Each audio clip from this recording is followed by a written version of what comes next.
Chicken roast রান্না হয়ে গিয়েছে, এখন খেতে বসবো।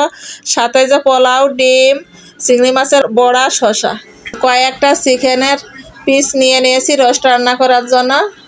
লবণ দিয়ে দিয়েছি আর 2 টুকরা এই সাইজের লেবুর রস দিয়ে দেবো। যে এতটুক আদার রস দিয়ে দেবো এরকম। আধা ঘন্টা ঢেকে রেখে দেবো।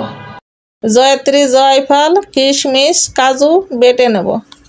তেল গরম হয়ে গেছে, রসগুলো ভেজে নেব। সবগুলো চিকেন এভাবে ভেজে নেব হালকা করে।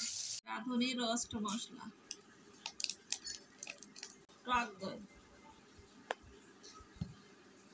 লাল মরিচের গুঁড়ো দিয়ে দিয়েছি, একসাথে মিক্স করে নেব। দই মশলা টক দইয়ের সাথে মিক্স করা হয়ে গিয়েছে।